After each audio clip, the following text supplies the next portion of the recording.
Саламатсыздар ма, құрметті оқырмандар? Сіздермен бірге математика пәнінің оқытушысы Әлсейітов Амангелді Құмарұлы. Бүгінгі бейнероликте математика пәнінен функциялардың мәндерінің облысын табудың бір тәсілін қарастыратын боламыз. Сонымен бүгінгі бейнероликтің тақырыбы лайфхак нөмір 1 математика. fx тең болады a синус kx плюс b плюс c және fx тең a косинус kx плюс b плюс c функцияларының мәндерінің облысы. fx тең болады a синус kx плюс b плюс c және fx тең болады a косинус kx плюс b плюс c түріндегі функциялардың мәндерінің облысын табу. Функцияның мәндерінің облысы, функцияның өзгеру облысы, функцияның қабылдайтын мәндерінің жиыны барлығы бір нәрсе, яғни синонимдар. Функцияның мәндерінің облысы. Алдымен біз жаңағы айтқан a, k, b және c сандарының нақты сандар екендіктерін айтып кетеміз. Бұл 4 сан нақты сандар. Және функцияның мәндерінің облысын ef немесе y арқылы белгілейді.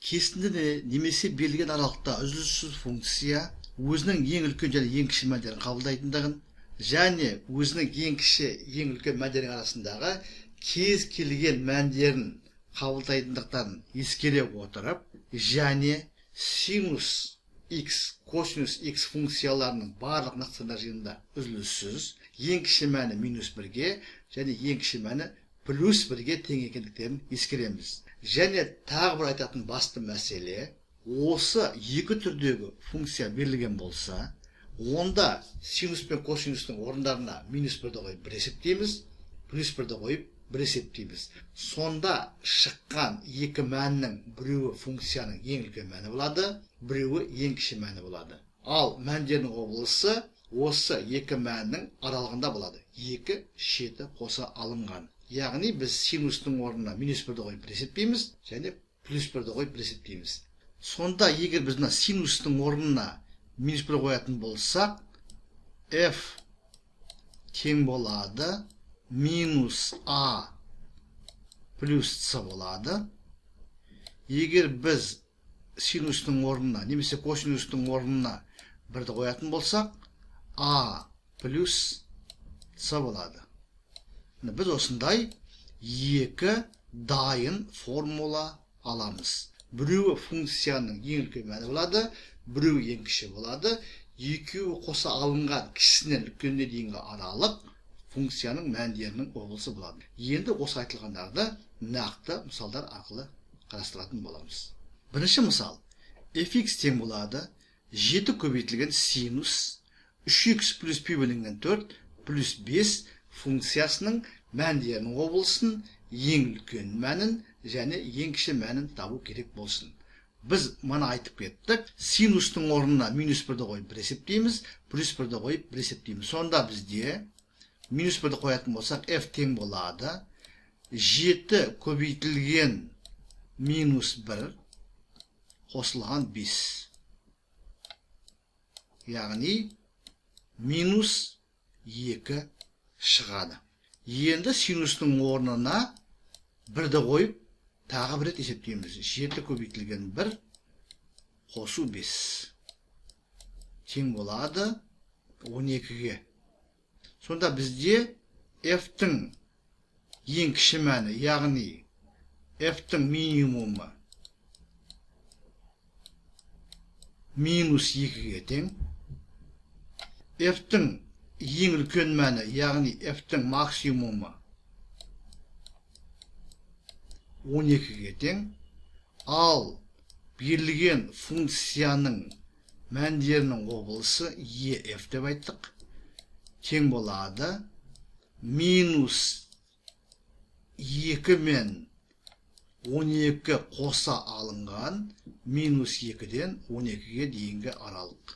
Тағы да қайталап айтамын, осы түрдегі функция берілген болса, оның ең үлкен ең кіші мәндерін және мәндерінің облысын табу үшін синустың орнына минус 1-ді қойып, өрнектің мәнін 1 есептейміз. және плюс 1-ді қойып, екінші рет есептейміз. Сосын шыққан екі мән салыстырамыз.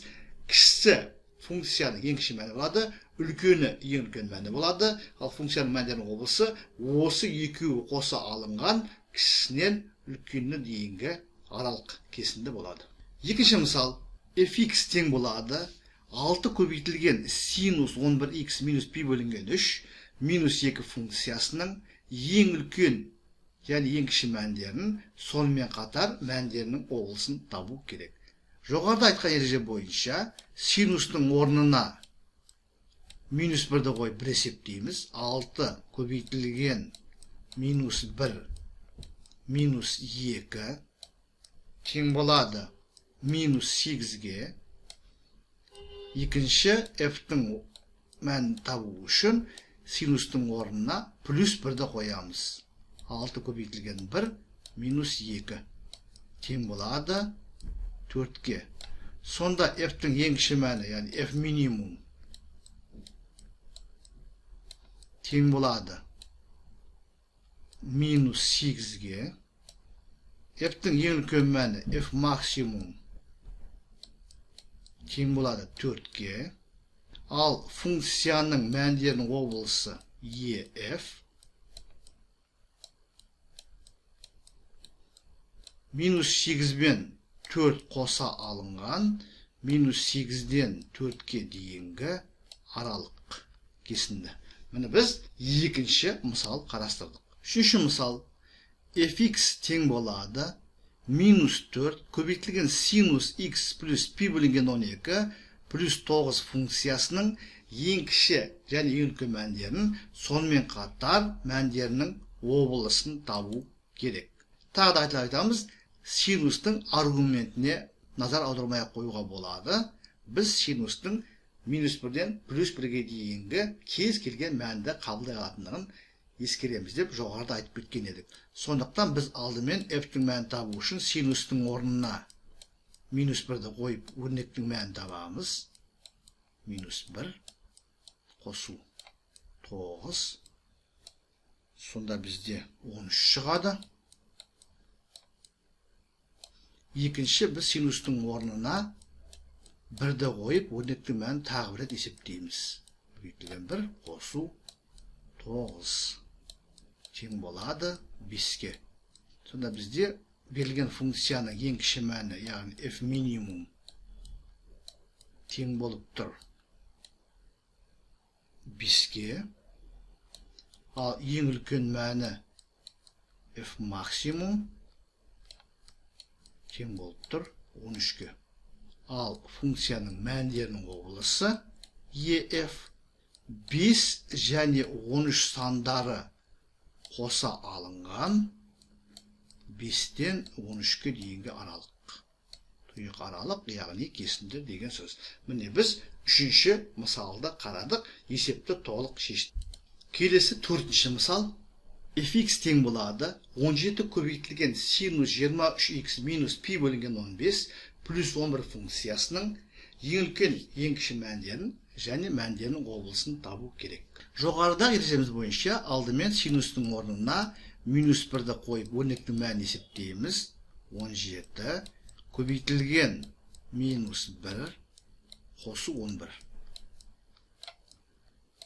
тең болады минус 6. Амалдарды орындау ретін білеміз. Алдымен көбейту орындалады, содан кейін қосу орындалады. Енді синустың орнына 1-ді қойып өрнектің мәнін тағы бір рет есептейміз. 17 көбейтілген 1 болды, қосылған 11 тең болады. 17 1-ге өткенде 17, 11 қосатын болсақ, бізде 28 шығады. Сонымен f-тің ең кіші мәні, немесе f минимум, біздің жағдайымызда минус 6-ға тең екен. Ал f-тің ең үлкен мәні, немесе f максимум, 28-ге тең екен. Сонымен есептің шешуін әрі жалғастырамыз. Функцияның мәндерінің облысы, біз жаңа айтып кеттік жоғарыда. Бұл біздің төртінші мысалымыз. Ең кіші мәннен ең үлкен мәніне дейінгі аралық болады. Яғни минус 6 мен 28 сандары қоса алынған минус 6-дан 28-ге дейінгі аралық. Бұл функцияның мәндерінің облысы. Тағы бір мысал қарастырайық. Осыған дейін қарастырған функцияларымыз синус еді. Енді косинусқа қатысты қарастырайық. 5-ші мысал. fx тең болады 2 көбейтілген косинус 13x плюс пи бөлінген 9 минус 7 функциясының ең үлкен ең кіші мәндерін және мәндерінің облысын табу керек болсын. Жоғарыда айтылған ереже бойынша алдымен косинустың орнына минус 1-ді қойып бір есептейміз. Біз осыған дейін 4 мысалды синусқа қатысты қарастырғанбыз. Енді келесі 5-ші мысалымыз косинусқа қатысты мысал. fx тең болады 2 көбейтілген косинус 13x плюс пи бөлінген 9 минус 7 функциясының ең үлкен ең кіші мәндерін және мәндерінің облысын табу керек. Ереже біреу, жоғарыда айтылғандай, алдымен косинустың орнына минус 1-ді қойып бір есептейміз. 2 көбейтілген минус 1 минус 7 мәні минус 9 болады. Екінші косинустың орнына 1-ді қойып тағы бір рет есептейміз. Бұл жағдайда өрнектің мәні минус 5-ке тең болады. Сонда функцияның ең кіші мәні минус 9 болып тұр. Ал функцияның ең үлкен мәні немесе f максимум минус 5-ке тең болып тұр. Жоғарыда айтылғандарға сай, берілген функцияның мәндерінің облысы минус 9 бенен минус 5 қоса алынған аралық болады. Сонымен біз fx тең болады a синус kx плюс b плюс c немесе fx тең болады a косинус kx плюс b плюс c түріндегі функциялардың ең үлкен ең кіші мәндерін табу және мәндерінің облысын табу туралы есептерді қарастырдық. Сіздерге барлығы да түсінікті болды деп ойлаймын. Егер осы тақырып, осы есептер туралы оларға қатысты ұсыныс, пікір, сұрақтарыңыз болса, бейнероликтің астындағы комментарийға жазыңыздар. Мен әрбір сұраққа, ұсынысқа, пікірге уақытлы және нақты жауап беруге тырысатын боламын. Егер бейнеролик ұнаса, лайк қойыңыздар. Егер бейнеролик ұнаса, лайк қойыңыздар. Каналға жазылмаған оқырмандар болса, жазылыңыздар. Бұдан әрі де математика мен математикалық сауаттылықтан қажетті деген материалдарды бейнероликке түсіріп, жүктеп отыратын боламын. Зейін қойып тыңдағандарыңыз үшін көп рахмет. Келесі кездескенше.